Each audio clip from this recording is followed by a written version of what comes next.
Agora nós temos uma entrevista importante. A gente conversa agora com a deputada federal Carla Zambelli. Uma entrevista da deputada, publicada hoje pelo jornal Folha de São Paulo, repercutiu bastante entre os assuntos abordados: Bolsonaro, o STF e oposição ao governo Lula. Boa noite, deputada. Deputada, a minha primeira pergunta vai em relação ao STF. Na sua entrevista, a senhora disse que não é hora de bater no STF. A senhora admite que ligou, mandou e-mail para o gabinete do ministro Alexandre de Moraes. Numa postagem mais antiga da senhora, de 24 de agosto de 2021, a senhora faz críticas duras ao que a senhora chama de prisões arbitrárias, inquéritos inconstitucionais de Alexandre de Moraes, e a senhora qualifica o ministro, um ministro que se auto-intitula Deus. Por que a senhora mudou de ideia em relação ao STF, em relação ao ministro Alexandre de Moraes? A senhora está com receio de ser presa? Não, o receio, até me perguntaram na matéria, né, da Folha, se eu teria medo. Boa noite a todos, primeiramente. Se eu teria medo de ser presa. Eu digo, não, medo não, e nem receio. Acho que receio é perto de medo, Raquel, porque eu não tenho receio nem medo de ser presa, porque eu não fiz nada de errado, e nem nada que pudesse me levar à prisão. Mas existe sim uma expectativa, né? Já há alguns meses, eu e meu marido às vezes dormimos pensando, será que é hoje que a Polícia Federal bate aqui, assim como bateu em vários lugares, em casas de pessoas que eventualmente não tenham feito o suficiente para receber uma visita da Polícia Federal, como é o caso dos empresários, por exemplo, processados pelo Alexandre de Moraes. O meu discurso mudou, sim, porque mudou a realidade do Brasil. Obviamente, eu acho que o ministro Alexandre de Moraes fez sim prisões arbitrárias, teve sim decisões complicadas, mas antes eu defendi o seu impeachment. Tanto é que eu tinha proposto um dos pedidos de impeachment contra o Alexandre de Moraes, foi eu que propus. Mas não é o caso agora. A gente tinha uma expectativa de eleger um Senado suficientemente capaz de, numa sabatina, poder, por exemplo, travar uma sabatina de alguém que fosse indicado e que não tivesse a compostura, o perfil técnico que a gente espera de um ministro do STF. Mas depois da eleição do Rodrigo Pacheco, a gente já sabe que a gente não tem maioria no Senado. Então, a minha esperança de fazer o impeachment de um ministro do STF, ela vem por terra. E aí, além disso, além dessa questão de não termos hoje um Senado, a gente não sabe ainda, né? Eu quero crer que a gente possa mudar, mas fato é que com a reeleição do Rodrigo Pacheco, a única ideia que me traz, né, que me vem à mente, é que nós não mudamos muito no Senado. Não o suficiente para poder parar uma sabatina como essa tão importante. E aí, a questão toda é, se a gente tira o Alexandre de Moraes hoje, quem é que recoloca um novo ministro no local? É o presidente Lula. Então, eu não tenho nenhum apreço por saber que eu vou tirar Alexandre de Moraes e colocar uma outra pessoa também indicada pelo presidente Lula. Eu acho que, em alguns casos, talvez é substituir uma pessoa que a gente já sabe o que a gente pode esperar e que, eventualmente, já esteja até caindo a ficha dele em alguns pontos, para uma pessoa que vai entrar sem nenhum pudor e com muito mais tempo, às vezes, de Supremo pela frente. Deputada, a senhora admite, então, né, que está fazendo um aceno político ao STF. Eu chamo para participar da nossa conversa o nosso repórter Leandro Magalhães. Leandro. Oi, Raquel, boa noite para você, boa noite, deputada. Deputada, eu conversei mais cedo com o ex-presidente Jair Bolsonaro, que está nos Estados Unidos, e perguntei a ele sobre os comentários que saíram na imprensa, na Folha de São Paulo, em relação que ele teria feito sobre uma suposta traição da senhora e um apoio da senhora ao ministro Alexandre de Moraes. Ele disse que não falou isso, ele negou essa informação e falou o seguinte, abre aspas, não discutiu o assunto dessa notícia com ninguém. Eu não li essa entrevista, nem vou ler. Fecha aspas. A pergunta que faço à senhora, a senhora conversou com o ex-presidente Jair Bolsonaro?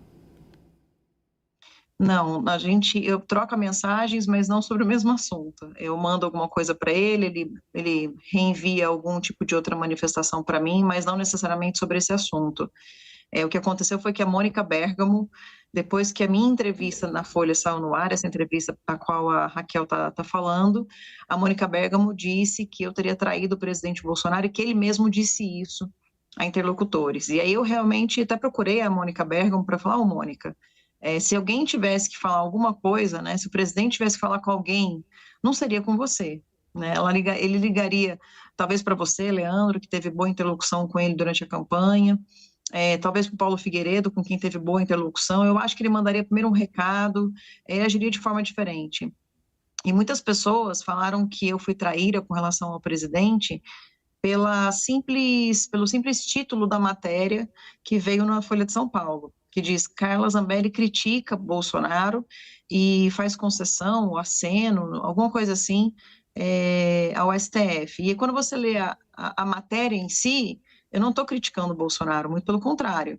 Eu realmente fiz um aceno político, como a Raquel falou, né, ao STF, mas isso não significa estar emaranhada ou que eu fiz acordo com o Moraes, né, que foi o que a Mônica Bergamo tentou dizer. E também não foi traição. Mas a senhora concedeu a entrevista, a senhora reconhece o conteúdo da entrevista. Eu concedi entrevista à Carol. Depois que eu concedi entrevista à Carol, e o conteúdo da entrevista está certo, o conteúdo, mas eu não teci críticas ao Bolsonaro. Se tecer críticas ao Bolsonaro é dizer que nós estamos sentindo falta dele aqui no Brasil, poxa, então eu critiquei o Bolsonaro.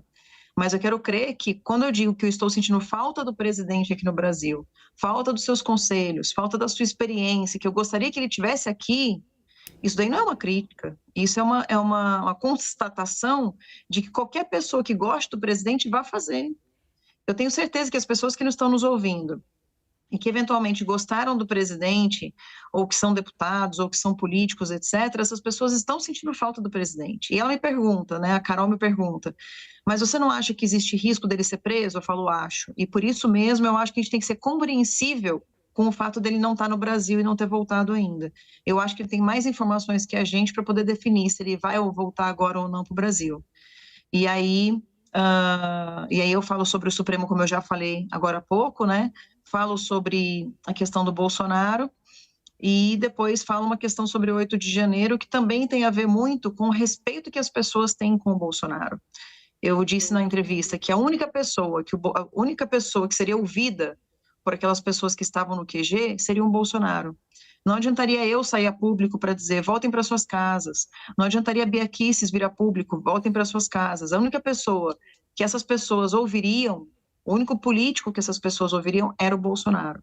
E isso é mais uma forma de vangloriar o que o Bolsonaro significa para o Brasil. Pois não, Raquel? A Raquel tem. Deputada, a senhora coloca pontos fortes. A senhora está dizendo que não é uma crítica, mas a senhora está questionando a maneira como o presidente Jair Bolsonaro reagiu ao acampamento nos quartéis, de que ele poderia ter pedido para essas pessoas saírem e não pediu. E a senhora está questionando a maneira como ele está se posicionando ou não se posicionando como líder da direita. Na sua avaliação, qual é a responsabilidade de Jair Bolsonaro pelos atos terroristas, os atos golpistas do dia 8 de janeiro?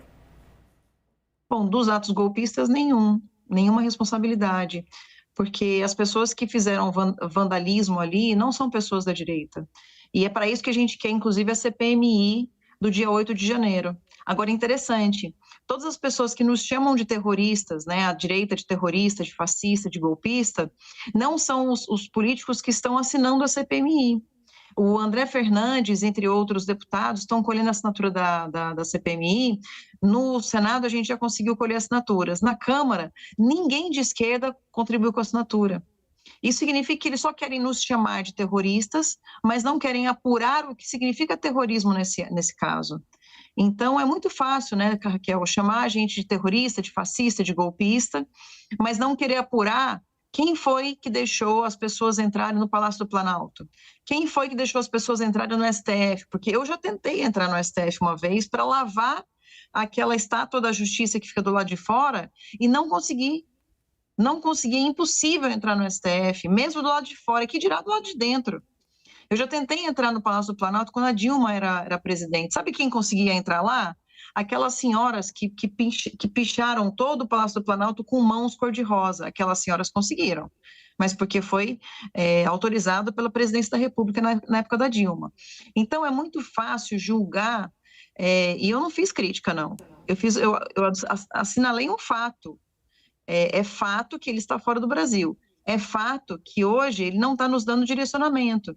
E eu sinto falta, sim, desse direcionamento. E eu tenho certeza que muitas pessoas que estão nos ouvindo agora sentem falta desse direcionamento. Agora, uma coisa eu sei, se está faltando esse direcionamento, é porque ele tem seus motivos e a gente tem que ser compreensiva. Agora, o fato de eu dizer que eu sinto falta, eu não posso, isso não é uma crítica, eu estou dizendo que eu estou sentindo falta. Eu acho, deixa eu só complementar meu raciocínio. As pessoas que me chamaram hoje de traíra são aquelas pessoas, por ter sentido falta do presidente, por querer que ele esteja aqui perto, são as pessoas que, na verdade, estão procurando uma entrada para poder substituir o Bolsonaro. Essas são as verdadeiras traíras. Traíra é aquela pessoa que quer substituir a outra pessoa. Eu não quero substituir o presidente Bolsonaro. Eu acho que ele tem um papel importante na história. Eu sou a pessoa hoje que ocupa o gabinete Deputada, dele, mas né? então na avaliação da senhora, quem são os traíras? Não sei, eu não estou aqui para julgar e nem colocar o dedo em ninguém. Agora, teve gente me chamando de traíra hoje. Eu acho que as pessoas que me chamaram de traíra são aqueles que têm poder, né, que me chamaram de traíra, são aquelas que justamente querem o Bolsonaro longe para poder ocupar o lugar que ele deixou vazio, que ele está deixando vazio, que ele está deixando desocupado. E eu não gostaria que ele deixasse vazio, é só isso. E isso é uma constatação de alguém que tem carinho, e não alguém que está traindo ou criticando. Muito pelo contrário, uma pessoa que quer o presidente perto, que quer a orientação do presidente. Uma última pergunta. A senhora disse que as pessoas que estavam no 8 de janeiro não eram de direita ou de extrema direita, mas essas pessoas estavam com a camisa do Brasil, eram apoiadoras. Não, eu não disse isso não. Eu não disse isso não, Raquel. Eu disse o seguinte, que os culpados pelo terrorismo, pelo vandalismo e por aquela destruição que fizeram no Palácio do Planalto e no STF, na Câmara, não são de direita conservadores. Eu te dou um exemplo. É que são bolsonaristas, muitos deles se filmaram e estavam nas redes sociais defendendo Jair Bolsonaro. Com certeza. Muitos deles se filmaram, agora aqueles que se filmaram dizendo assim, olha, eu estou aqui no STF, olha só, destruíram tudo, mas não foi ele que destruiu, e eu quero essas imagens. Eu quero saber quem foi que destruiu. Eu quero saber quem foram aqueles infiltrados que destruíram. É diferente Raquel, de quem foi participar da manifestação, Leandro. Perdão, Raquel, se me permite uma última pergunta. Deputada, eu gostaria que a senhora avaliasse onde a direita errou, se errou na sua avaliação, e o que é preciso melhorar, o que é preciso pensar para poder encarar esses anos daqui para frente, sobretudo agora na retomada do Carnaval no Congresso Nacional. É que a direita, de 4 anos para cá, foi a direita que fez a base do governo Bolsonaro. Essa direita se equivocou em algumas coisas. Por exemplo, era uma direita que era desunida, era uma direita que de vez em quando se atacava, e a gente se atacar, a gente só se estremece, só se enfraquece.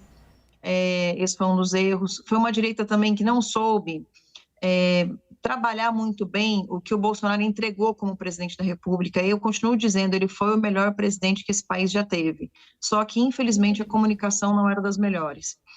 É diferente agora da direita que a gente vai ver daqui para frente, Leandro, porque ser oposição e ser posição é muito diferente. Eu fui oposição durante 7 anos no movimento nas ruas. Acho que a gente até se conheceu de lá, se não me engano, você cobria algumas manifestações, e ali a gente era oposição. Depois que eu me candidatei, a gente foi posição por 4 anos. Aí eu já te disse onde eu acho que a gente errou. Agora a gente é oposição. O que a gente não pode errar daqui para frente? Nós não podemos nos desunir, nós não podemos fazer impeachment de ministro do STF agora, para que o Lula coloque gente mais nova que vai ficar mais tempo lá. A gente não pode deixar nada passar, nada do que o Lula passou, a gente não pode deixar passar, a gente tem que criticar tudo, e a gente tem que ser uma oposição parecida com o que eles foram, porque eles foram uma oposição excelente, porque eles faziam oposição até sobre o que não tinha nada para se falar, que dirá para quando tem alguma coisa para se falar. Então eu tenho certeza que o Lula vai dar muita munição para a gente, a gente vai conseguir se unir, vai conseguir se acertar, e eu continuo sentindo falta do presidente Bolsonaro perto da gente, mas eu compreendo o fato dele estar fora, e ele deve ter mais informações que a gente para não ter voltado para o Brasil, infelizmente. Deputada, muito obrigada pela sua entrevista ao Arena. Nós conversamos com a deputada Carla Zambelli. Leandro, obrigada pela companhia. Eu volto aqui rápido. Obrigada, Leandro. Você vai me deixar dormir mais tranquila, Leandro. Obrigada, deputada.